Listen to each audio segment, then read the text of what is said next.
Saudações, eu sou Ezequiel Lustosa e hoje eu quero explicar e conversar com vocês sobre a real situação de São Carlos nessa pandemia e o que deve ocorrer nas próximas semanas.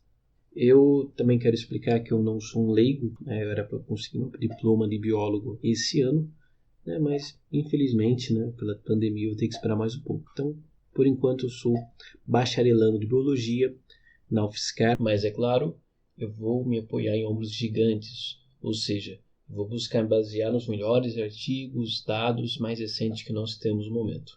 E para quem não se lembra de mim, eu já fiz um vídeo e postei aqui no Face, no meu canal lá no YouTube, onde eu expliquei pontos muito importantes sobre o que é a situação da cidade na época e o que era a política até o momento. Inclusive, eu peço que conheça meu canal, chama Biologia Política. Nele eu, uma equipe, divulgamos e ensinamos ciência, além de discutir a sua aplicação na política. Ou seja, nós lutamos para uma política realmente técnica baseada em evidências. Estamos no Facebook e no Instagram também. Os links vão estar na descrição e nos comentários. E bem, dentre os vários vídeos e textos que eu escrevo lá na página, no canal, falo sobre a pandemia tanto a nível nacional e internacional. Um dos vídeos eu tive o desprazer de acertar duas tristes previsões. Uma, que São Paulo ficaria numa condição muito parecida, muito próxima da Itália, e que por volta de 10 de abril bateríamos as 1.000 mortes totais e a partir disso teríamos mais de 200 mortes diárias. Eu sei que nessa altura do campeonato nada disso parece tão espetacular, mas na época os especialistas, biólogos e, claro, palpiteiros negavam que o Brasil teria números tão altos, que alguns chegaram até a afirmar que não teríamos mais de 200 mortes por dia, enfim. Então, quando eu disse isso, muitos me acusaram de estar mentindo, muitos me acusaram de estar criando pânico, etc, etc, etc. Mas, assim, eu no fundo entendo esse tipo de reação, quando a gente recebe uma notícia muito ruim, a gente tende a não acreditar nela, e às vezes nós projetamos a nossa ira com a notícia ao próprio mensageiro. Mas nós enfrentamos uma situação muito difícil, muito complexa, e que a única forma de a gente superá-la é encarando ela de frente, analisando os fatos, e tomando as decisões, as táticas mais racionais. Como diria Sun Tzu, aquele que não conhece seu inimigo nem a si mesmo perderá todas as batalhas. Especialmente para quem tem empresas e tal, é muito importante, especialmente entender o que vai acontecer daqui em diante, para se precaver, para se preparar. Bom, então nesse começo eu farei uma introdução sobre o tema em geral, levantando os pontos mais importantes sobre a pandemia e sobre a doença. Então, se você não é de São Carlos, esse começo principalmente vai ser bastante útil para você. E aí depois eu vou falar sobre São Carlos em específico. Mas até você que não é de São Carlos, talvez você tenha parentes, ou também muitas coisas que eu vou falar vão também servir para outras cidades, principalmente cidades do interior de São Paulo. Por exemplo, vou falar um pouco de Araraquara. Então, se você não é são carlense e está aqui, pode ficar, eu acho que vai ser bastante útil. E se você é são carlense ou tem parentes são carlense, então esse é seu lugar.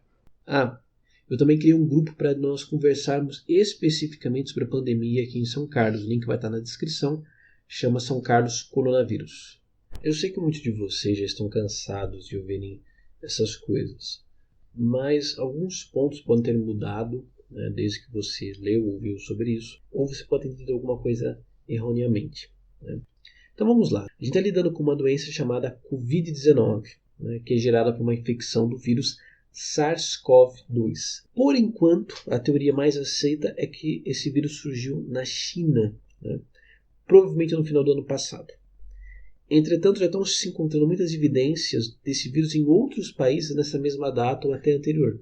Então essa parte realmente pode mudar, ou ainda tem coisa para discutir. Mas uma coisa que tem que ficar bastante clara é que esse vírus é altamente contagioso, quase tanto quanto uma gripe comum, mas ele tem uma taxa de morte e de internação muito maiores. Agora, tratando dos números, que vocês já ouviram várias e várias vezes, às vezes há distorções ainda, mas esses números foram confirmados por várias pesquisas. Houve uma pesquisa em teste em massa e pesquisa com um navio militar que mais mil militares foram contaminados.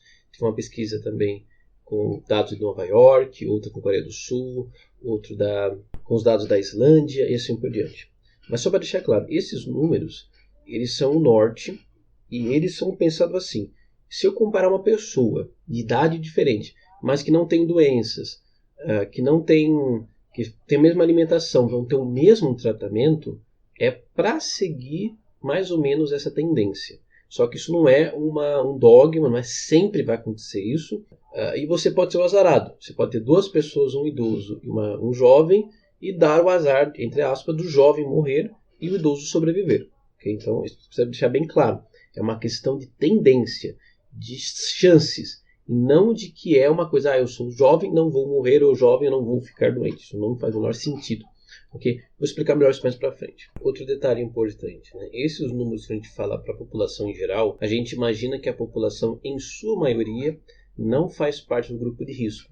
Então, esses valores valem tanto para a população em geral quanto para as pessoas que não são grupo de risco. Agora, se você for grupo de risco, vamos falar daqui a pouco, esses números são maiores em relação à internação e letalidade. Okay? Então, primeiro a gente pode falar dos assintomáticos, que teve uma confusão lá com a OMS, mas eu vou falar isso mais para frente, em que eles devem ser em torno de 30% dos contaminados, talvez até menos.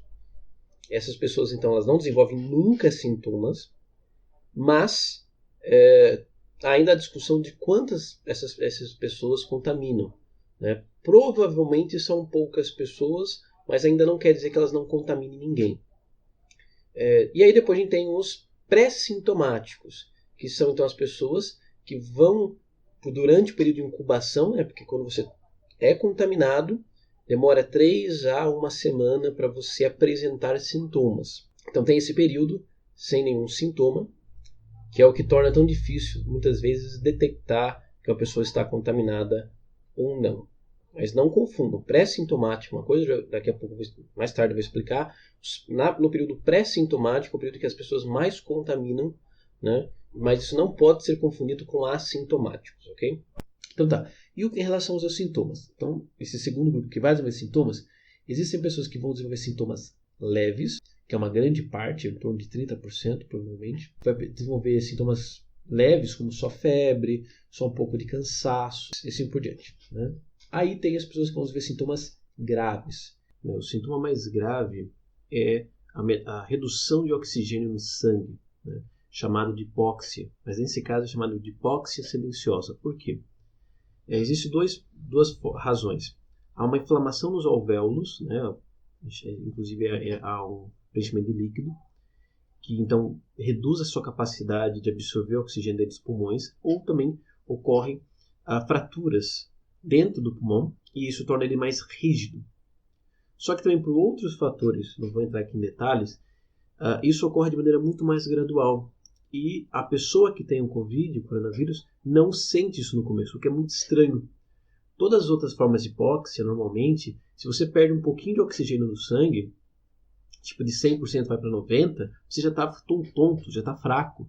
E com o coronavírus não, a pessoa está com 70% só de oxigênio no sangue que deveria ter, e a pessoa está de pé, conversando de boa. Aí quando chega perto de 50%, que a pessoa passa mal. Então, esse é o problema mais grave do Covid-19, em que você, por vezes, pega a doença, passa os 3 dias, por exemplo, começa a desenvolver sintomas, e no começo você não sente quase nada, só febre, por exemplo, tosse seca, nem isso, perde só o olfato. E aí depois você fala, que bom, não vai acontecer nada comigo. Passa uma semana, você cai no chão e não consegue respirar. Você puxa o ar e ele não vem mais. Entendeu? Aí está uma situação muito grave, você tem que ir direto para a UTI. Okay? Por isso que alguns médicos, eu não posso aqui receitar nada para vocês conversem com seus médicos, mas o que alguns médicos receitam é que se você foi diagnosticado com coronavírus ou está esperando o teste, né, é bom você usar o oxímetro, né, para ver se a quantidade de oxigênio no seu sangue está normal, ou seja, acima de 95. Mas é claro, isso não é 100% de certeza, como eu falei, também há as fraturas no pulmão, que podem ser percebidas só com raio-x, o que eu sei que é um pouco difícil de conseguir. Outros sintomas que ainda são pouco explicados, conhecidos, que podem causar é infarto, AVC, problemas neurológicos, assim por diante. Porque, como eu falei, o corpo ele reage ao vírus, e muitas vezes ele reage de maneira muito radical. Isso pode causar outros efeitos, pode causar outros sintomas que não tem nada a ver com o sistema respiratório. Por isso que alguns falam que a doença, que o coronavírus SARS-CoV-2, ele não é só uma síndrome respiratória aguda, que quer dizer essa palavra SARS. Ele é uma doença sistêmica. Ele causa uma doença sistêmica. O Covid-19 não é só uma doença respiratória. É uma doença sistêmica que pode afetar várias coisas. E o que é grupo de risco? Grupo de risco são pessoas que têm características que a tornam mais vulneráveis a essa doença. Isso não quer dizer que só o grupo de risco vai morrer, ou pode morrer, ou só o grupo de risco vai ser internado, sabe? Isso foi uma ideia que muitos criaram. As pessoas do grupo de risco são especialmente essas da imagem. Também saiu uma pesquisa interessante mostrando que, muito provavelmente, pessoas do tipo de sangue A, por algum motivo, têm uma maior chance de desenvolver sintomas mais graves, ok? Enquanto que pessoas do tipo de sangue O têm uma chance menor de desenvolver sintomas graves. Então quer dizer que eu tenho sangue O e eu estou imune? Não, quer dizer que você tem uma chance maior se o resto do seu corpo estiver bem também. Claro, você pode acabar tendo sangue O, mas ser hipertenso, não vai adiantar muita coisa. Se você não for do grupo de risco e você for tratado corretamente, como eu falei, a sua chance de morrer é um pouco abaixo de 1%. Os números parecem baixos, mas são altos. A chance de você morrer num acidente de avião é muito menor que isso, e tem muita gente que não pega avião, por exemplo. É que eu sempre falo, qual que é a chance de morrer? O que é uma chance de 1% de morrer? É se você ir para uma sala de aula com 100 pessoas e você saber que um aluno ali vai se levantar e vai dar um tiro em uma pessoa. Pode ser em você ou nele mesmo, nos outros colegas. Você iria para essa sala? É aí que você tem que pensar. Já as chances de você ser internado são bem altas, são de 10, 5% se você não for grupo de risco. Então, é 1 em 10. E aí, se você for internado, além de você passar todos os problemas da internação, você pode ficar com sequelas graves. Bom, e aí agora a gente pode falar então da famosa quarentena. Vamos primeiro olhar para essa imagem que todo mundo já viu, mas entendeu errado. Primeiramente, a gente tem que lembrar que o problema dessa doença não é nem o mais grave a sua letalidade, o quanto ela mata, mas sim que ela é altamente contagiosa e ela interna muito. E isso leva ao sobrecarregamento do sistema de saúde. E, se não for evitado, pode levar ao colapso. Colapso do sistema de saúde é o ponto em que você não tem mais vagas para nada em qualquer hospital, seja público ou privado. Então é o fim da saúde. E sem saúde você não tem economia, você não tem nada. Para vocês terem ideia disso, pensa comigo. Se os casos dobram a cada 3 dias, no início natural, então se nós tivermos 400 mil infectados e a taxa de internados é 10%, então em mais 3 dias eu vou ter 40 mil pessoas precisando de internação. E você sabe quantos leitos nós tínhamos no hospital no começo dessa crise? 40 mil. Isso quer dizer que se a gente tivesse deixado a pandemia sem controle, já estaríamos sem qualquer vaga no hospital, com todos os hospitais lotados de pessoas passando mal, sem ar, há meses. Lembrando que quando você não tem mais tratamento adequado, até as pessoas fora do grupo de risco têm uma alta chance de morrer. E é claro, sem sistema de saúde você vai morrer por qualquer coisa, qualquer outra doença, por um acidente, coisa parecida. O colapso do sistema de saúde ele ocorreu na Itália, na Espanha, na França, no Equador, no Irã, talvez em outros países. Graças a Deus isso não ocorreu aqui no país todo, mas em algumas regiões praticamente chegou nisso, que foi o caso de Manaus, e chegou muito perto, no Rio, São Paulo e algumas regiões do Nordeste. Então, é isso que acontece quando você segue essa linha vermelha. Essa linha vermelha é o crescimento natural da doença e também se todas as pessoas continuassem, se o povo continuasse agindo de maneira sem medo, de maneira responsável. Você tem um crescimento descontrolado, você lota os hospitais, as UTIs, e então todo mundo começa a morrer, até pessoas que não eram do grupo de risco. Então você tem aí, provavelmente no Brasil, teria muito mais de 1 milhão de mortos. E como é que você evita isso? Bom, você reduz o crescimento de casos e mortos, porque aí o sistema de saúde vai conseguir atender todo mundo. Claro, ainda haverá mortos, mas ainda assim será uma quantidade muito menor. E só tem 2 tipos de meios para você fazer isso. Ou você usa vacina, ou distanciamento social. Então, a vacina, na melhor das hipóteses, ela sai ano que vem. O distanciamento social são políticas que reduzem o contato humano. Então, naturalmente, reduz a facilidade do vírus contaminar pessoas. E, do que deu certo, existem 3 táticas de distanciamento social que deram certo. Que são testagem em massa. Segundo, quarentena horizontal com mais 70% de adesão e lockdown. Existem muitas fake news, não vou conseguir falar de todas aqui, mas se alguém te falar que há uma outra maneira, até essa data que eu fiz esse vídeo é mentira. Okay? Então vamos lá. O que seria essa testagem em massa que eu me refiro? É a tática que a Coreia do Sul e Taiwan fizeram. Que eles buscavam isolar todos os infectados. Todos infectados. Então eles faziam testagem em massa, eles usavam dados de celulares, câmeras e assim por diante, e faziam assim. Se você fosse testado positivo, eles mandavam você para sua casa, né, até você, se você piorasse, né? E aí eles mandavam você também fazer uma listinha de quantas pessoas você teve contato na última semana. Além disso, eles pegavam os dados do seu celular, de câmeras e tal, e viam quem teve contato com você ou pôde ter contato com você. Então todas essas pessoas teriam que ficar em casa e teriam que ser testadas também.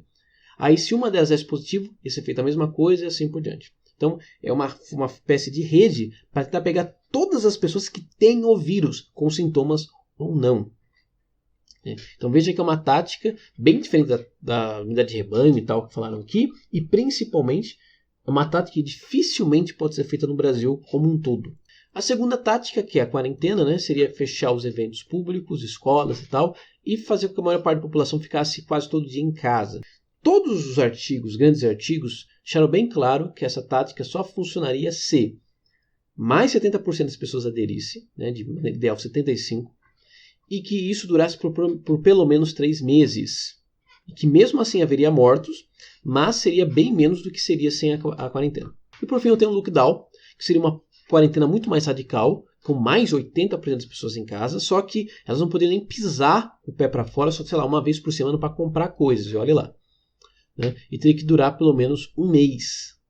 Então, quais foram os países que fizeram o lockdown? A China e a Nova Zelândia. Países que fizeram a quarentena. Quase todos os países da Europa, os nossos vizinhos, o Vietnã, a Austrália e assim por diante. O que o Brasil fez? Nenhuma dessas aí. O Brasil, na verdade, fez uma quarentena muito fraca, né? Além de cometer vários erros que eu não vou entrar aqui em detalhes. E que, como você pode ver aqui, na nossa taxa de adesão foi no máximo 60% em alguns momentos. Né? Então, é completamente natural que após os 3 meses a gente não passou pela primeira onda. E aí que uma coisa fica clara sobre essa questão de ondas. Né? Até eu ter uma vacina, a tendência é que a gente tenha várias ondas. Ou seja, eu ter momentos em que as casos começam a crescer sem parar, chega um momento que é o tal pico e aí elas começam a decrescer.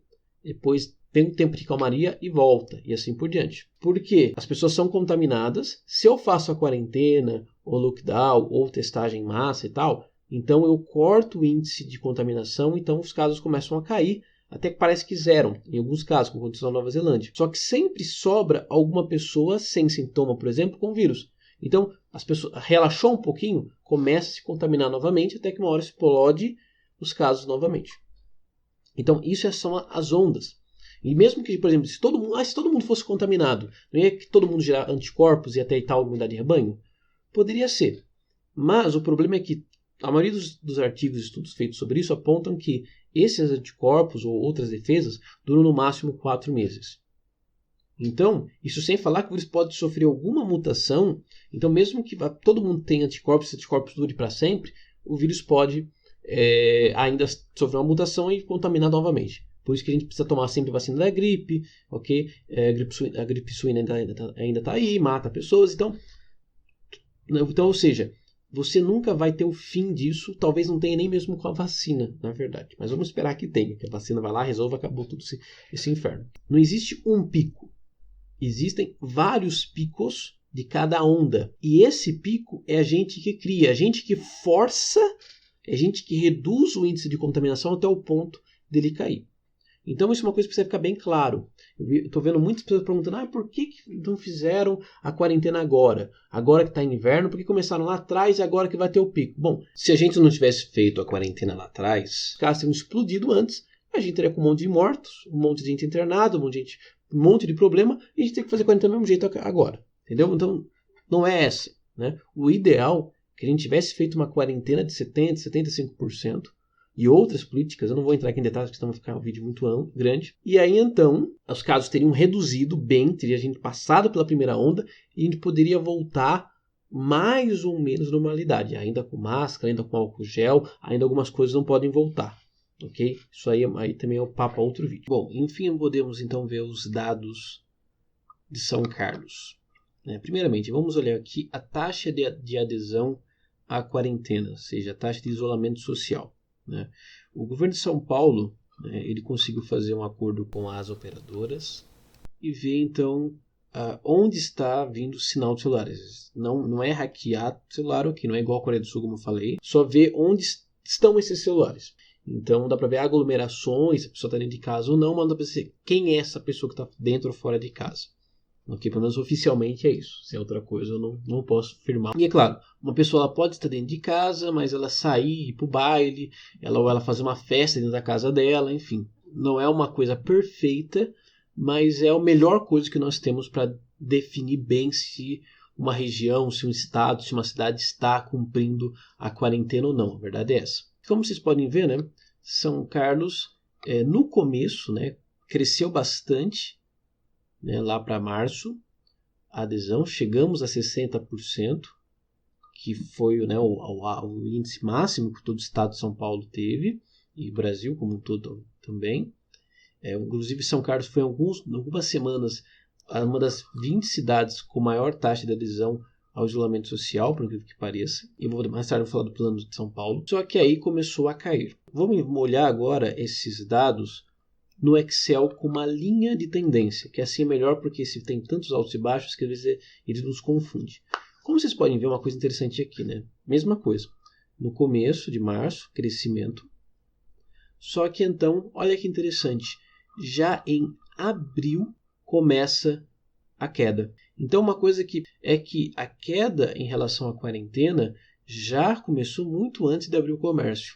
Então, no começo, né, no final de março, melhor dizendo, nós chegamos a ficar acima de 50% e no final de abril já estávamos ficando abaixo de 50%. E aí ficou nessa taxa aqui de em torno de 50% por um bom tempo, até que começa uma queda, mas principalmente essa queda ela aumenta bastante recentemente, né? Então nesse final de junho. E assim, isso não quer dizer que é culpa exatamente do comércio, porque a gente tem que ter muitas vezes a mente das pessoas.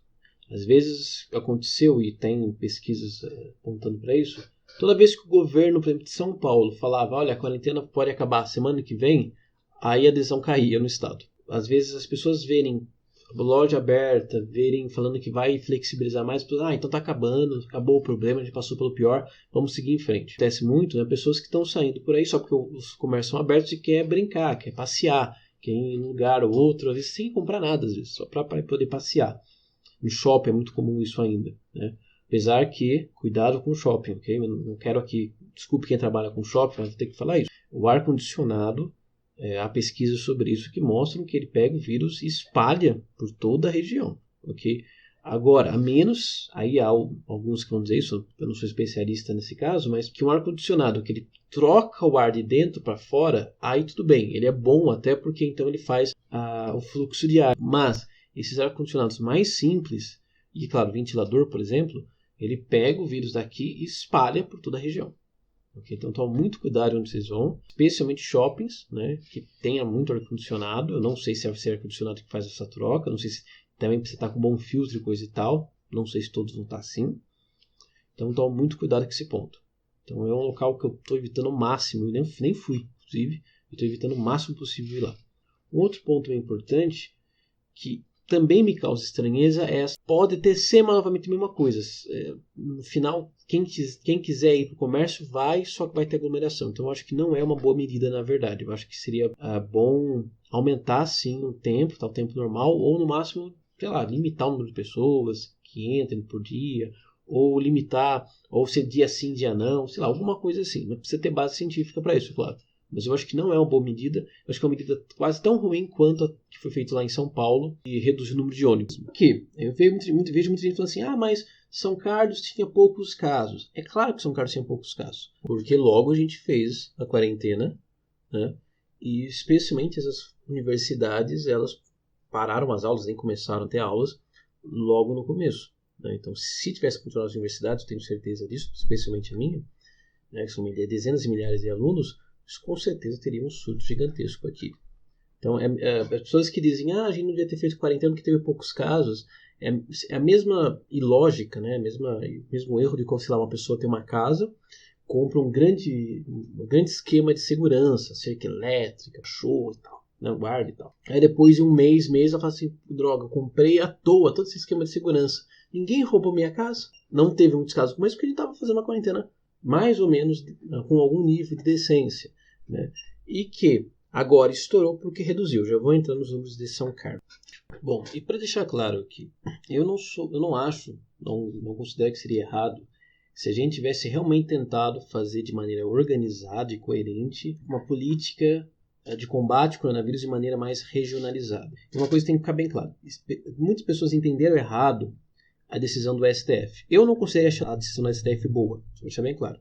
Mas muita gente está dizendo que o STF proibiu o governo federal de agir sobre a quarentena, que agora é só o estado e o município que faz isso. Isso é mentira. Você pode ler lá. O que está dito é que os estados e municípios tinham autonomia para continuarem com suas quarentenas ou com políticas que achassem melhor, independentemente do governo federal. Entretanto, o governo federal ainda pode continuar criando leis, ainda pode fechar fronteira, abrir fronteira, procurar remédios, é ele que ainda controla o SUS, ainda a maior parte das responsabilidades estão na mão do governo federal. Isso não foi mudado. E a autonomia que os estados têm hoje, municípios têm hoje, não é nada comparado ao que a gente vê na Alemanha, nos Estados Unidos e assim por diante. E mesmo assim, por exemplo, a Alemanha, a Merkel, ela teve uma política muito boa, é um dos países que melhor passou pela crise, mesmo estando do lado de, como falei, dos países que implodiram de casos ali, como o caso da França e Itália. Mas bem, eu não acho que, não considero que seria errado tentar fazer um combate regionalizado. Entretanto, quando a gente fala de combate regionalizado, isso que é uma coisa que eu sempre falo, você não pode falar assim, tem que ser diferente e acabou. Não, tem que ter base, tem que ter motivo. Por que tem que ser diferente aqui e acolá? Né? As pessoas do Nordeste respiram de maneira diferente do paulista, entendeu? Você precisa ter motivos para isso, né? Basta, eu quero fazer diferente por ser diferente. Então, por exemplo, eu não acho que foi boa a decisão do STF, porque ele deu permissão para os municípios fazerem diferente também. Apesar que, na prática, os prefeitos fingem seguir o que o governo estadual faz. Mas, em tese, o STF deu autonomia para os municípios. Eu acho isso absurdo. No mínimo possível, era para essas políticas serem a nível estadual. Entretanto, uma doença como essa, normalmente, a forma que ela age vai a nível regional, que às vezes é menor que um estado e às vezes é maior que um estado. É igual um rio. Tem rios que cortam um estado todo, tem rios que cortam só uma parte. Enfim, então, a natureza ela não respeita os limites geográficos que a gente criou. Então, se tivesse feito uma política regional, mais regionalizada, tudo bem, isso poderia ter sido feito pelo governo federal, em ajuda com os governadores. Eu acho que essa era a forma mais eficiente. Só que, por mais que tivessem políticas diferentes em uma região ou outra, ainda todas as informações, políticas, etc., estariam universal, no banco de dados e assim por diante. Hoje você tem cada estado, você tem o Ministério da Saúde, às vezes entra em conflito, enfim, há todo um rolo que a gente já viu nesses dias aí. Então, infelizmente, o Brasil fez bem tudo errado mesmo. E uma coisa que a gente fala assim, mas não dá para fazer uma quarentena, um lockdown regional? Por exemplo, a Alemanha fez isso. Acho que a Austrália também fez. Sim, dá. Dá para você fazer uma quarentena regional. Okay? Entretanto, como eu falei, essa questão de região tem que ter base, tem que ter critério. E aqui está.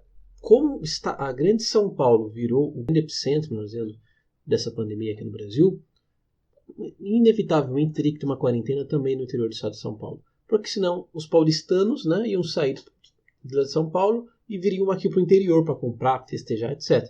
E vice-versa, teria gente indo para lá também. Então, a menos que a gente fizesse um muro, né, em torno da grande São Paulo, infelizmente não teria outra solução, além do estado todo de São Paulo ter que entrar em quarentena também. Pelo menos, né, uma quarentena, né, no estado de São Paulo e um lockdown na grande São Paulo. Eu acho que esse, na verdade, era inclusive a melhor forma de combate, mas enfim, não quero aqui discutir o que poderia ser feito. Agora, discutindo sobre os casos, e aí a gente precisa entender uma coisa importante. Né? No Brasil e em outros países, especialmente nos Estados Unidos, eu já vou voltar a ele, está acontecendo um fator interessante, que, como eu falei, no começo, até faz sentido você fazer uma política regionalizada, mas para algumas regiões. É mais para exceção do que para a regra. Porque no começo não tem muito o que se inventar. No máximo se aperta mais onde precisa, enfim. Agora, depois de um tempo, o vírus se espalha e tem uma evolução diferente em cada região. Né? Por quê?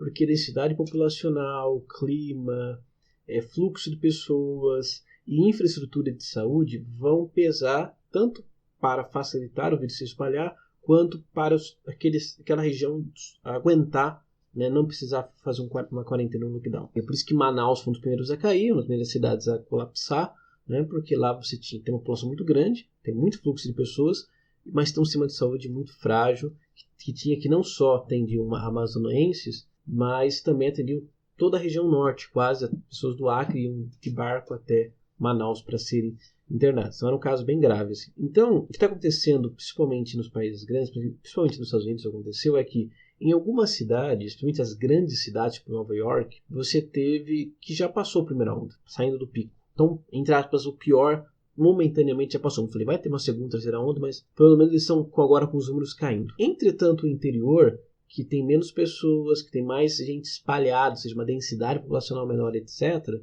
agora que o vírus realmente começou a ter uma transmissão comunitária, que fala, quando você tem uma comunidade de pessoas locais e aí você não consegue mais com facilidade acabar com a transmissão ali. Então agora é que o vírus, o número de casos e mortes está crescendo no interior do país. Então você tem estados, regiões dos Estados Unidos que está caindo, e tem estados, regiões que está subindo. Então, por muito tempo, os casos dos Estados Unidos nacionais começaram a cair. Você vê, parece que está saindo a primeira onda. Oba, os Estados Unidos está se livrando. Só aconteceu, o interior começou a crescer, e é claro, começou a ter flexibilização, começou a ter manifestações, e aí, no total, agora está subindo de novo. Então, isso é uma coisa muito importante. Essa doença, essa pandemia, tem que ser muito bem analisada. Você não pode mentir, abaixou, vamos voltar para tudo normal. Não, tem que ser com estudo, com técnica, com cuidado. Tem, por exemplo, passou do pico, tem que esperar 2, 3 semanas para ver. A gente realmente passou do pico ou só foi um dia que teve menos casos e depois voltou a crescer? Depois, tem que ir voltando aos poucos. E a gente nunca vai voltar 100% normal enquanto não tiver vacina. Enquanto não tiver vacina, temos que pelo menos usar máscara, álcool e assim por diante. E no Brasil está acontecendo exatamente a mesma coisa. Como eu falei, nas grandes cidades, principalmente perto do mar, do oceano, né, que tem maior fluxo de pessoas, isso historicamente aqui no Brasil, né, desde a colonização, você já teve, parece que saiu a primeira onda ou já estão no pico.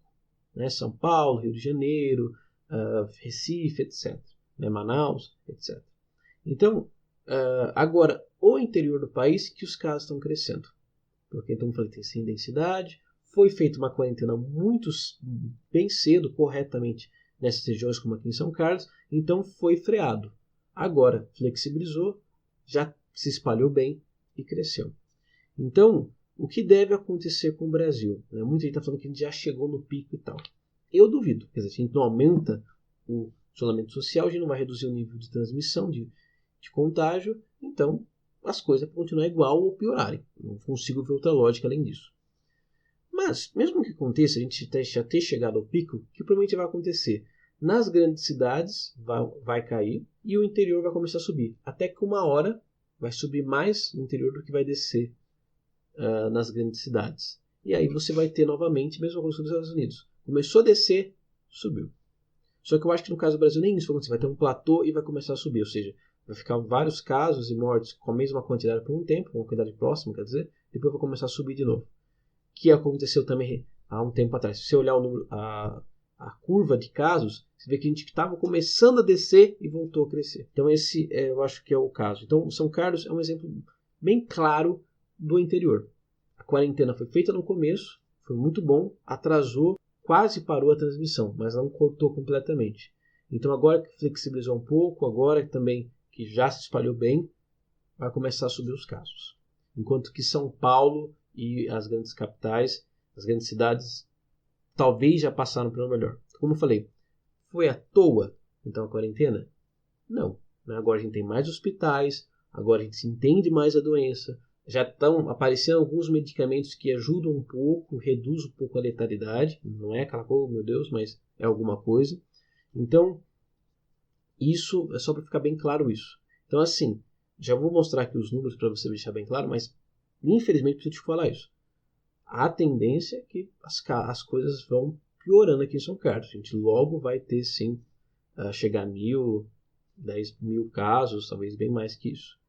Então, assim, se você tem comércio, tem negócio e tal, é bom você estar se preparando para isso, especialmente para um lockdown, então para fazer tudo pela internet, entregar na casa. Se você já não se preparou para isso, é agora o momento. Bom, então vamos para os casos, crescimentos de casos em São Carlos. Isso aqui já é os casos diários desde 24 de abril. Bom, depois eu vou mostrar, explicar melhor com os dados oficiais da prefeitura, para vocês verem alguns pontos importantes, como por exemplo, que no começo São Carlos só testava pessoas com sintomas mais graves, isso era oficial. Depois de um tempinho mudou e começaram a testar pessoas com sintomas leves. Hoje é só febre, tosse seca, se tiver com outros sintomas você já pode ser testado. E também, isso aconteceu também porque nós temos hoje, já foi licenciado o laboratório de universidades, principalmente o UFSCar, para fazer os testes e ver os resultados. Então hoje demora alguns dias. Então vamos lá, a gente vê a primeira coisa. No comecinho então de abril, no final de abril, nós temos um decréscimo no crescimento do número de casos diários. Lembre-se que esses são casos diários. Chega então a cair bastante, até que começa a subir lá para maio. Depois fica constante e depois, agora recentemente em maio, em julho, melhor dizendo, começa a subir. E se a gente vê o crescimento de porcentagem, né, ou seja, qual é o nível que cresceu em relação ao dia anterior de casos oficiais, como eu falei, quando você não tem controle nenhum, é para ser 35%, ou no mínimo 20%.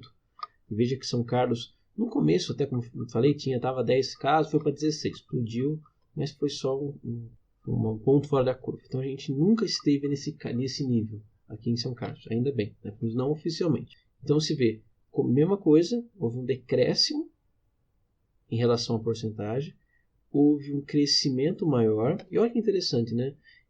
De maneira proporcional, tivemos um crescimento maior em maio, né, do que estamos agora. Mas nós estamos agora em ascendência. A tendência agora é crescer, né, em média, a média atual está em torno de 3% de crescimento de casos. Isso lembra alguma coisa? Essa tendência está em queda, subiu um pouco, ficar constante, depois voltar a subir? Isso lembra alguma coisa? Exatamente. Esse é o oposto, né? É o espelho da taxa de isolamento. A gente pode colocar uma embaixo da outra, como aqui, a gente vê exatamente isso. No final de abril, nós estávamos crescendo a taxa de isolamento, e aí isso se expressou alguns dias depois, reduzindo o número de casos, né, diários, e depois começou a queda. Então isso fez crescer o número de casos, depois ficou constante em torno próximo de 50%, então ficou também quase constante o número de casos, né, a média, claro, até que recentemente caiu o número de taxa de isolamento e agora volta a crescer o número de casos, né, para em torno de 20 casos, 15 casos por dia. Essa é a média recente. É um pouco perigoso fazer aqui apostas, mas se São Carlos mantiver 3% de crescimento em média de casos, e se, né, não acontecer nenhuma coisa assim, né, mas, tipo, parar de testar ou ter algum grande evento, ou enfim, as pessoas começarem a aceitar, começarem a ficar mais em casa, a gente deve passar dos 1.000 casos a partir em 2 semanas. Então, por volta de 21 de julho, é que vamos bater a triste marca de 1.000 casos. Bom, já que eu já falei da Araraquara, vamos olhar o exemplo dela para mostrar, confirmar isso que eu estou falando, né?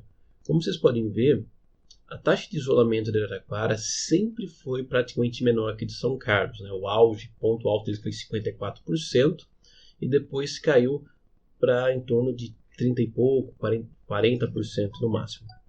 Então, não é nem um pouco surpreendente que Araraquara teve muito mais casos, como vocês podem ver, inclusive recentemente teve um aumento do crescimento, e agora eles já bateram já com uma semana, mais de 2, 3 semanas de antecedência, se a minha previsão estiver correta, os 1.000 casos lá, ok? Lembrando que Araraquara, vizinha, tem o mesmo clima, basicamente, tem uma população praticamente igual, então a comparação é completamente coerente. Bom, e agora a gente pode trinchar um pouco mais. A vigilância epidemiológica, né, ela sempre está trazendo aqui um relatório que é divulgado inclusive pela página da Prefeitura Municipal e esses dados já confirmam alguns pontos ou refutam alguns pensamentos. Por exemplo, alguns podem falar assim, houve crescimento de casos porque começou a se testar mais. Como eu falei, no começo a proposta era só testar pessoas que tinham sintomas um pouco mais graves. Okay? Entretanto, com o aumento de testes, com mais laboratórios, podendo fazer testes, etc., agora se testa qualquer pessoa que tem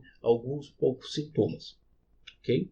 Então, quando eu falo isso, tem um pessoa que trabalha na área de saúde fica brava comigo e tal, acho que estou criticando. Não, eu sei que isso foi política, eu entendo, enfim, não vou aqui discutir se isso estava certo ou errado, era política de cima, a gente tem que seguir, enfim, tem algum sentido. Só que, né, essa ideia de, a gente testou mais, logo apareceu mais doença, né, é igual aquela piada, né, só tem AIDS quem faz teste, não é verdadeira, nem por causa de São Carlos. Porque assim, aqui, por exemplo, está o relatório com os casos descartados, ou seja, os casos negativos, os testes que deram negativo. Como vocês podem ver, de fato houve um aumento, né, ao longo do tempo. Entretanto, a partir da 5ª semana, e aqui uma análise por semana é uma análise muito boa, okay? Quando você faz análise diária, fazendo a tendência, pegando a média, é bom. E a análise por semanal também é muito boa, por quê? Porque é natural que haja uma variação ao longo do dia, feriado, fim de semana, tem menos pessoas trabalhando e tal, então você vai ter, às vezes, ali algumas distorções. Então, quando você faz uma análise semanal, é interessante. Okay? Como vocês podem ver aqui, no começo, então, tinha poucos testes, né? Você teve tipo 27, 19 negativos, né? Fora os confirmados. Aumentou na 5ª, 6ª semana. Na 7ª, 8ª semana teve uma queda. E depois, na 9ª semana, nós vemos então uma constância. Fica em torno de 150, 180, vai a 200 de testes negativos. Então, você não teve assim um aumento constante dos testes, okay, muito fora do esperado, que possa dar uma imagem, um crescimento falso. Okay? Muito pelo contrário. Eu estou tendo mais pessoas com sintomas do coronavírus. Muitas dessas pessoas têm coronavírus, então naturalmente eu vou ter mais testes. Então, ter mais testes não é uma coisa ruim, não é uma forma maquiar nem nada, muito pelo contrário. É a forma de eu ver a realidade. Então, como vocês podem ver, não é isso, né, que está testando-se mais, logo teve essa explosão de estar tendo um crescimento de casos. E como eu falei, inclusive, proporcionalmente falando, nós estamos num momento com maior crescimento. Teve até um período com maior crescimento proporcional. Lembra essa frase, proporcional. E aí outra coisa interessante, né? Como eu falei no meu primeiro vídeo, muitas pessoas, então, você tem pessoas que não têm sintomas com coronavírus e tem pessoas com sintomas leves. Então, no começo, essas pessoas com sintomas leves eram justamente aconselhadas não procurarem ajuda médica, não procurarem passarem pelo teste, ok? Porque não tinha teste para todo mundo. Agora são. Então, essas pessoas, as pessoas que tinham que chamar de síndrome gripal, ou seja, sintomas que são de gripe, comum de gripe ou também do coronavírus, elas eram registradas nessas notificações de síndrome gripal. Então, olha que interessante. No começo, né, na 2ª semana, nós tivemos uma explosão desses casos, que é estranho, porque não era inverno. Pode ser, claro, que as pessoas estavam com medo, né, por causa do coronavírus, e as pessoas tiveram no começo muito medo, agora estão perdendo, né, enfim. Mas pode ser que as pessoas então começaram a procurar de maneira exagerada a saúde, ou pode ser que essas pessoas boa parte das pessoas estavam com coronavírus e não foram testadas, ok? E como a gente estava com uma quarentena mais forte nessa época, como eu já expliquei, elas não passaram, a maioria não transmitiu para muitas pessoas. Mas como vocês podem ver, né, há um número ali meio constante, em torno de 200, 300 notificações, 300 pessoas com notificações de síndrome gripal. Então hoje, né, se a gente for pensar, será que hoje estamos testando todas as pessoas que têm coronavírus, estamos pegando essas pessoas? Muito provavelmente a resposta é não. Né? Se a gente for, por exemplo, pegar agora os testes totais. Se a gente pegar os testes totais, a gente tem o quê? 2.894 testes, né? Sendo que 633 foram confirmados, até onde eu estou fazendo esse vídeo, e tivemos descartados 2.261. Isso quer dizer o quê? Que basicamente nós estamos fazendo, a cada quase 5 testes, uma pessoa tem um resultado positivo. E isso é um valor muito baixo de teste, okay? De testagem. Okay? A maior parte dos pesquisadores falam que o ideal é você fazer você ter um positivo a cada 10 testes. Ou seja, que 90% dos testes que a gente faça dê negativo. Eu sei que isso pode parecer, mas então a gente está gastando à toa teste, a gente está desperdiçando o teste. E não é assim. É porque eu estou mostrando que eu estou fazendo ali uma testagem, conferindo de maneira tão detalhada que eu estou mapeando bem. É a mesma coisa, por exemplo, que acontece em muitas empresas, né, no setor de qualidade. Quando eu não posso verificar todos os produtos produzidos, eu pego 10, por exemplo, né, idealmente de maneira aleatória, eu sei que de vez em quando não é assim que é feito, né, mas o correto é pegar de maneira aleatória e a pessoa responsável avalia quantos desses produtos dos 10 estão danificados. Se tiver 1 ou 2, beleza, então provavelmente quer dizer então que a grande maioria dos produtos feitos estão bons. Agora, se eu tenho 3, 4, peraí, porque se essas 10 forem representativos, isso quer dizer que pode ser que 40% dos produtos estejam danificados. Isso é um número muito grande, muito absurdo. É a mesma coisa os testes. Se eu estou fazendo muitos testes e a grande maioria está dando tudo negativo, então beleza, então quer dizer que eu estou testando o suficiente. Agora, se eu testo, que nem está acontecendo no nível nacional, a cada 2 testes, uma pessoa, né, metade dos testes são positivos, isso é uma coisa muito assustadora. Quer dizer que, basicamente, qualquer pessoa que procura teste, é quase certeza que ela vai ter a doença. Então, quantas outras pessoas que não vão atrás do teste que não estão sendo testadas? Né? Eu até brinco, no Brasil está chegando um ponto que não vai precisar nem fazer teste. A pessoa procurar fazer o teste é só jogar uma moeda, né, cara ou coroa, é quase a mesma coisa de fazer o teste. Okay? Brincadeiras à parte. Então, esse nível de testagem ele está baixo ainda, ok? O ideal é que a gente não tivesse a cada 10 testes um negativo, ok? Então, que o número de descartados fosse 9 vezes maior do que de confirmados. Para superar isso, estão sendo feitos testes, ok? Então, se alguém aparecer na sua casa com identificação do Ministério da Saúde, da Secretaria de Saúde, etc., fique sossegado, é isso mesmo. Eles estão tentando fazer um mapeamento para saber quanto da população estão que já foram contaminados e desenvolveram anticorpos. Ok? Na verdade, uma pessoa ter anticorpos não quer dizer que ela teve a doença, na verdade. A pessoa pode ter tido só um contato rápido e o vírus não ter entrado nela, ter feito uma infecção, mas isso é raro. E há pessoas que também já têm algumas evidências que as pessoas elas têm a doença, têm o coronavírus, têm o vírus, têm a infecção, mas elas não desenvolvem anticorpos. Ela pode talvez desenvolver outras formas de defesa, mas não anticorpo. Mas é um método bom, é um bom método para você saber mais ou menos quanto é a população realmente infectada. Então é igual, eu sei que não é um bom exemplo hoje em dia, mas é parecido com as pesquisas eleitorais. Em vez de eu perguntar para todo mundo, eu pergunto para 1.000 ou 2.000 pessoas da cidade, do estado, etc. E eu vejo quantas dessas responderam que vão votar para X ou para Y, e aí eu faço uma projeção. Porque temos estudos estatísticos corretos, mas é assim que funciona. Né? Lembrando que nas eleições passadas, né, as pesquisas eleitorais elas erraram muito, porque elas estavam sendo feitas muito cedo, que é o normal. E aí é sempre aquela coisa, né? As pessoas esquecem de explicar esse ponto. Né? Então a mídia esquecia de explicar então que era cedo e que tudo podia mudar. Tanto que as pesquisas mais recentes, mais perto das eleições, foram bem próximas da realidade. Mas enfim, isso é uma outra discussão. Então, essas pesquisas estão sendo feitas para a gente ter uma noção, e aí pode confirmar isso que eu estou falando já há algum tempo, de que, muito provavelmente, muitas pessoas tiveram a doença ou estão com a doença e a gente não sabe. Okay? Lembrando, se a gente pegar a taxa de mortalidade que está aqui em São Carlos, okay? E agora a gente já tem um número grande de casos, já era para a gente estar próximo daqueles números que eu falei no começo, né?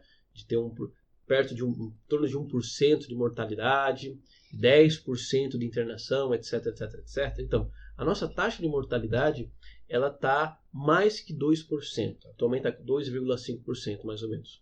Okay? Então, isso é um claro sinal de que provavelmente a gente está perdendo metade das pessoas que têm coronavírus. Provavelmente as pessoas assintomáticas e provavelmente também parte das pessoas com sintomas muito leves.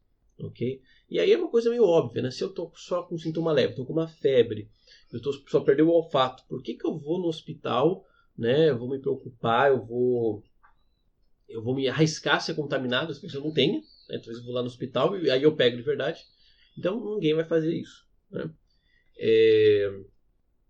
Então é melhor. Então, assim, a gente tem que entender esse ponto. Como eu falei, não é assim.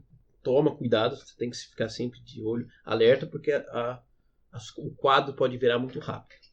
Então, esse é o primeiro ponto. Então, não a gente está testando muito, pelo contrário, a gente está testando um pouco. Não é culpa dos agentes de saúde, só para deixar claro, se você for da saúde, não fique bravo comigo, ok?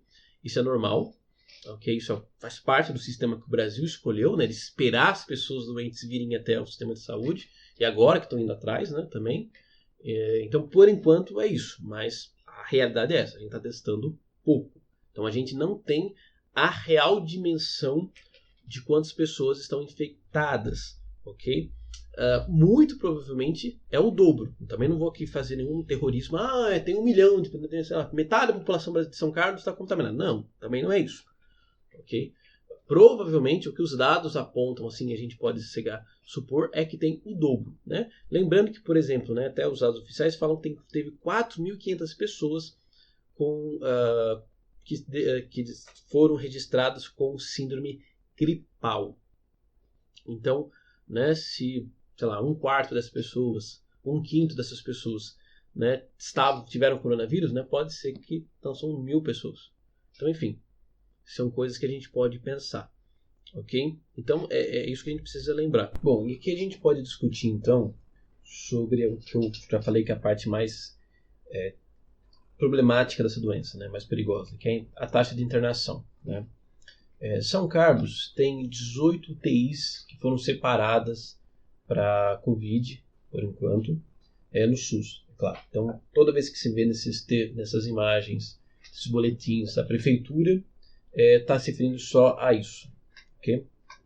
É claro, se a coisa piorar, eles vão pegar mais UTIs, o que vai ser um problema, né, para outras pessoas que têm outras doenças, e podem pegar inclusive UTIs privadas, mas enfim, não temos muito isso na São Carlos toda, e tem outras cidades que dependem de nós como sendo Descalvado. Até hoje, né, até hoje que eu fiz esse vídeo, já foram mais de 68 pessoas internadas. Então veja, se essas 68 pessoas tivessem ficado doentes todas ao mesmo tempo, não teria vaga de UTI para elas. Para isso que serve a quarentena, para eu conseguir retardar e fazer que as pessoas fiquem doentes e sejam internadas em momentos diferentes, porque aí eu vou ter vaga. Então, por enquanto, a gente está tendo essa situação. Por exemplo, vamos olhar aqui a taxa de ocupação oficial da UTI. Então, no começo, nós tínhamos lá, para o final, meio de maio em diante, né, nós estávamos com uma taxa de 10% da UTI ocupada, subiu em média para até chegar a 30%, né, ficou nisso até o final de maio,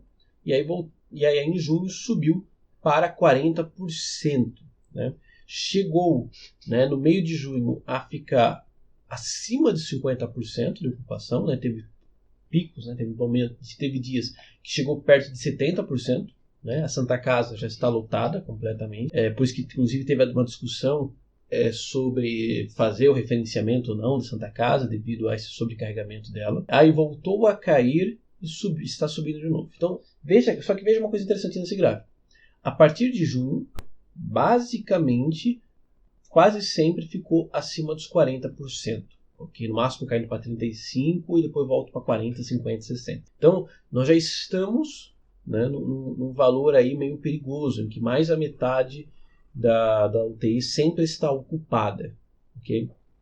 Então, se esses casos começarem a crescer, a gente sair desses 3% de crescimento, né, que eu falei, e aumentar, então provavelmente a taxa de pessoas internadas também vai aumentar. Né? Uma coisa também interessante veja que passou 68 pessoas precisaram de internação, né? Que é por volta de 10% dos 633 que nós tivemos em casos. Então a gente começa a se aproximar, né, daqueles dados que eu falei que são o normal da doença, né? 10% de internação, 1% de letalidade, etc. Sendo que, claro, a letalidade, o número de mortos nosso está um pouco acima assim, do que é esperado, se for pensar. Né? Já foram 14 óbitos oficiais, né? Sendo que a primeira Araraquara já passou dos 1.000 e está com esse número de óbitos. Então, assim, só que, é claro, como eu falei, analisar o número de óbitos ou coisa assim pode ser um pouco distorcido aqui, porque você teve essa regra do Ministério da Saúde que quando uma pessoa morre, ela tem que ser registrada no município ao qual ela pertence, né? Que ela tem residência e tal. Não necessariamente no município ao qual ela realmente morreu. Já morreu algumas pessoas idosas aqui aqui em São Carlos e que mais foram registrados em outras cidades, ok? Novamente, não é criticando o sistema, ok? Isso aqui é só uma regra que criaram. Eu entendo, acho que é só para evitar, né, ter registro duplicado, né? Podia ter essa... Então, criaram essa regra, acabou. Beleza. Mas então, dá essa pequena distorção, por exemplo, né? Porque tem pessoas, por exemplo, que provavelmente se contaminaram em outra cidade, vieram para cá, ou morreram em outro local, em outra cidade, mas a gente foi registrado aqui e vice-versa. Então, mas não deixa de ser preocupante. Então, por quê? Se chegar, e isso é uma coisa até eu vou falar outro vídeo, esse vídeo vai ficar muito, não vai dar para falar nesse vídeo, vai ficar muito longo, mas se a taxa de ocupação da UTI ficar acima de 70% constantemente, a cidade vai ser desclassificada e vai ter que fechar.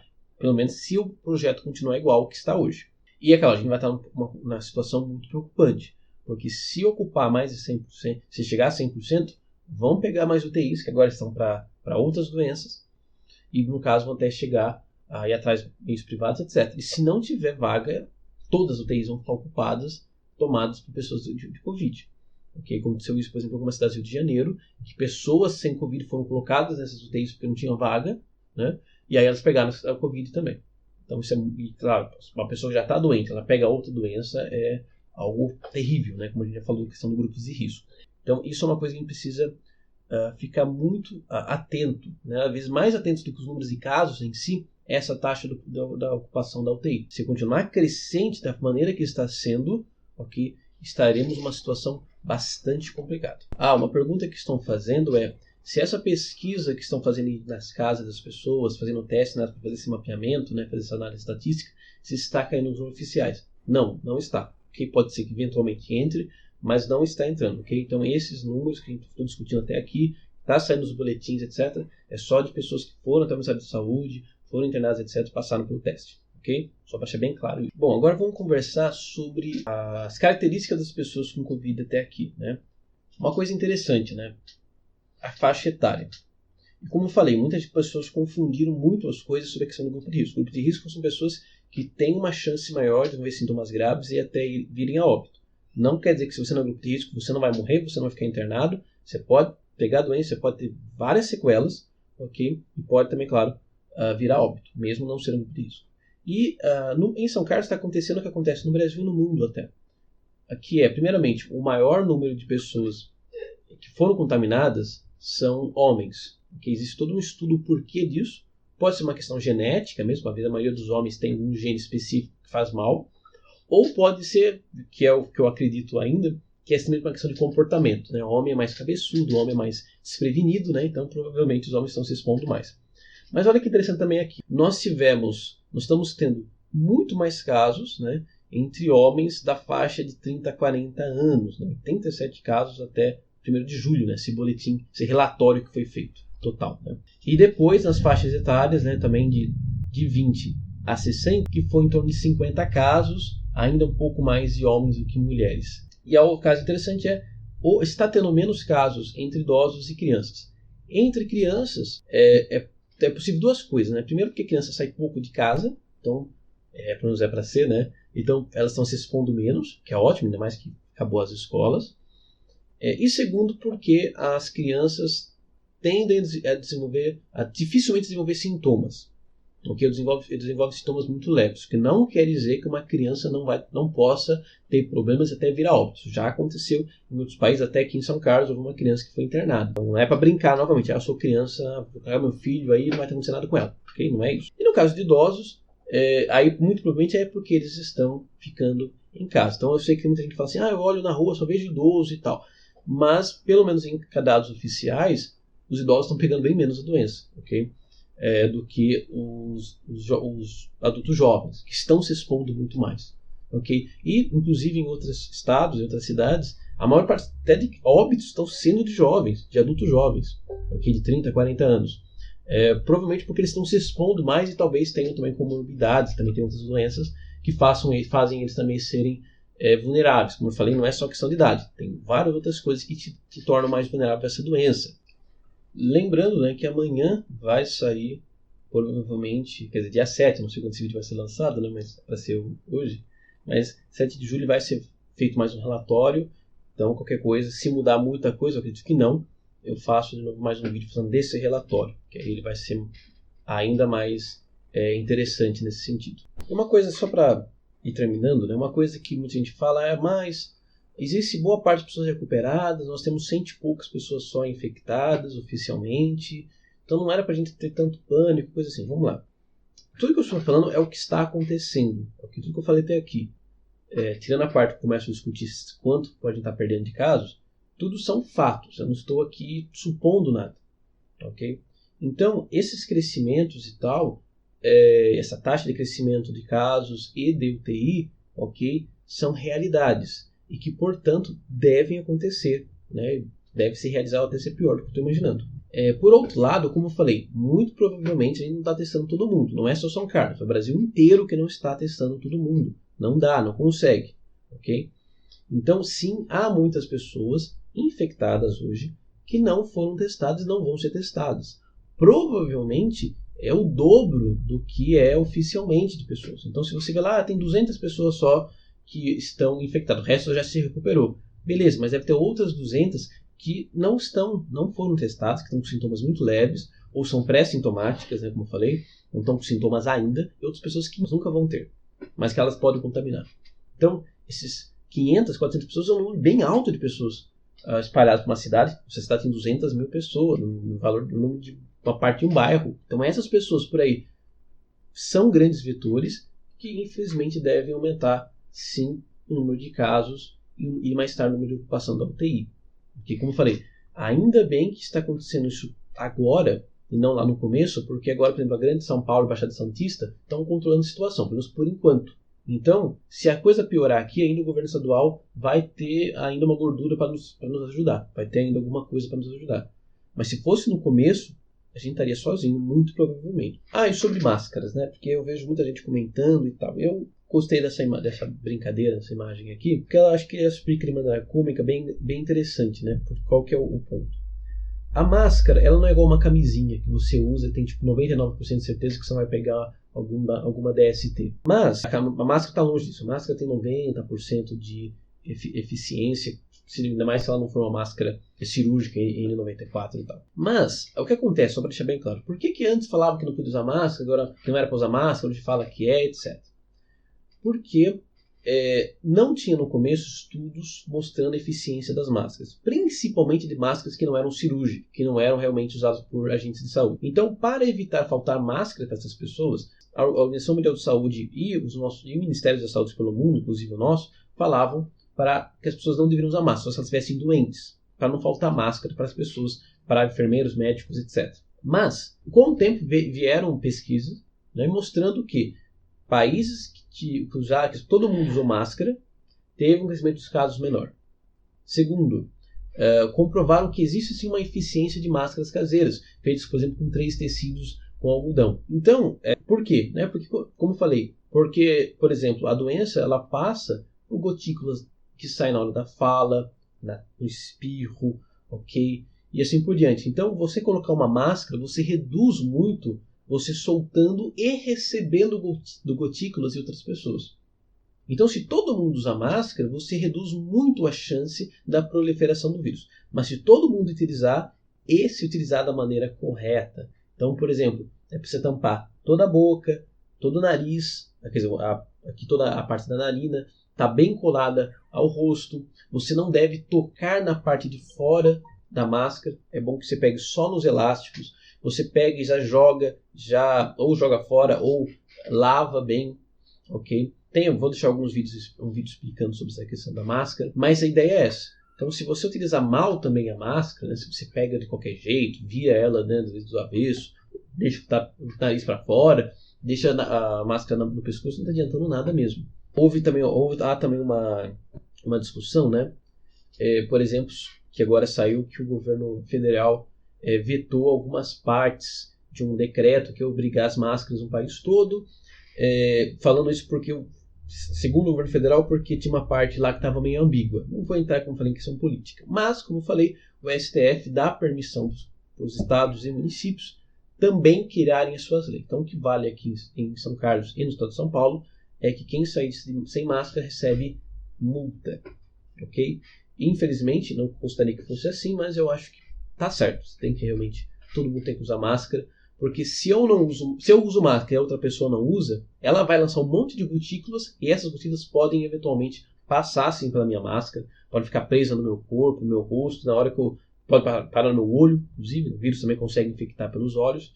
Então, não, isso é um caso muito grave, muito triste, muito complexo dessa doença, em que todo mundo tem que fazer certo. Não basta, eu faço certo, você faz o que você quiser da sua vida. Isso não funciona. Infelizmente. É o que torna essa crise tão complexa. A gente precisa da ajuda de todos. A gente precisa se unir. Caso contrário, todos nós vamos afundar. Bom, eu vou encerrar por aqui, porque já está muito longo esse vídeo. Então eu agradeço a você que chegou até aqui. Qualquer dúvida, crítica, sugestão, pode colocar nos comentários. Eu queria falar mais coisas, mas não vou poder falar. Então se você quiser falar alguma coisa, perdi alguma coisa, pode deixar nos comentários. E se você é de São Carlos região, por favor, entre lá no meu grupo. Se você for da saúde ou de biológicas e quer me ajudar nesse trabalho de divulgação, de ensino, venha falar comigo que te coloco como moderador no grupo, assim você pode publicar e me ajudar a filtrar boas e más publicações. E, reforçando aqui o ponto, então o que basicamente a gente olha para os dados? Né? São Carlos, assim como todo o interior do Brasil, os casos devem crescer, mesmo que a nível nacional a gente esteja no famoso platô, ou seja, nos dados meios constantes, ou comecem a cair. Isso vai fazer com que em longo prazo os casos nacionais também voltem a crescer. Outro ponto, São Carlos está com um crescimento de 3% em média. Se continuar assim, apesar que parece que está aumentando, a gente deve chegar nos 1.000 casos em 21 de julho, ou provavelmente antes disso. A nossa taxa de ocupação da UTI já é preocupante, já está acima de 50%. Então, se começar a crescer muito, a tendência é que seja aumentado nos UTIs e então a cidade também seja rebaixada nos estudos, no projeto aqui do governo de São Paulo. Assim como aconteceu em outras regiões também. O que é menos que, claro, que o governo de São Paulo joga esse projeto, faça outro. Aí não está na minha alçada. Então, assim, fique muito atento em relação a principalmente de taxa de ocupação. Okay? Se a gente bater as 1.000 casos antes dessa data, então quer dizer que a gente está aumentando, o crescimento de casos aumentou. Então também fique de olho nesse caso. E se preparem, porque a gente vai sentir o pior dessa crise agora. A quarentena estava segurando aqui no interior, agora que ela foi flexibilizada, ela vai aumentar. Então você que tem mercado, comércio, etc., empresa, etc., vá se preparando. Infelizmente, não é para te assustar, mas é um conselho, ok? Isso que os dados todos mostram é o que está acontecendo nos Estados Unidos e em outras regiões. E está acontecendo nas cidades vizinhas nossas, como em Araraquara. Ok? Então, é isso. Valeu, falou. Se você quiser, me adicione e entre também nas minhas redes sociais, né, do Biologia Política, onde eu e uma equipe de cientistas trazemos notícias do país todo e informações do país todo. Então é isso. Valeu, falou e fique em casa.